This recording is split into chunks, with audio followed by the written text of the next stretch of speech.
What does tolerance mean in today and tomorrow's world? Does it cross borders? And what are the universal principles for upholding and maintaining it in the Middle East and North Africa region? Salima Saeed has the story. Tolerance is a word some take to mean not prejudiced, or the ability to withstand the existence or behavior of others we disagree with. According to UNESCO, it's an active attitude, recognizing people's fundamental rights and the inclusion of their diversity, which countries should uphold. That remains a challenge among some MENA countries, according to London's 2018 Legatum Prosperity Index, which measures the wealth and well-being of nations.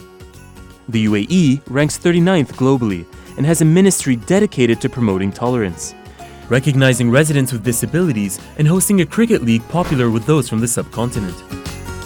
And what better way to foster togetherness than with community celebrations and workshops to encourage the more than 200 nationalities in the UAE to interact and carry forward the baton of coexistence. Abir is an author and filmmaker originally from Lebanon, based in the Emirates. She documented her many colorful encounters with people of different ethnicities in a book called The Keys of Tolerance. Turning text to film, Abir is recreating one memorable experience. She had often extinguished her Indian flatmate's candles, not realizing she was disrupting her Hindu prayer rituals. The cultural clash, once cleared up, brought the pair closer together. So when we talked and there was dialogue between us, we could understand and sympathize with each other, and I would start buying her candles from time to time. Abir says living in an understanding world is a long way off, especially in her hometown of Tripoli. Most of them were from one sect. So when we said we were going to our neighbors, for example, they would say, "No, how can you go to them? They're from a different sect. They hate us."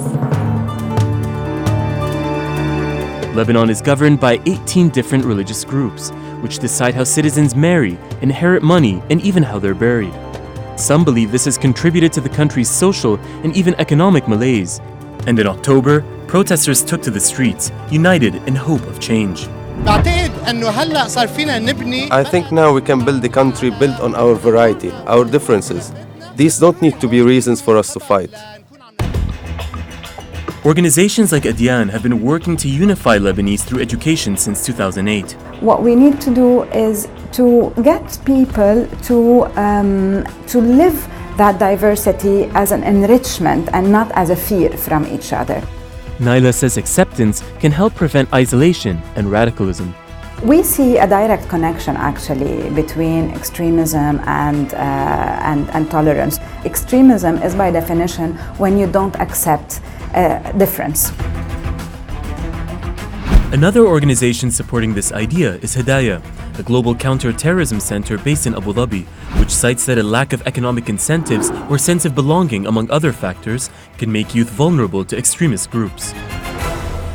And small-town festivals are perhaps a good place to start in providing an empowering and inclusive environment for all.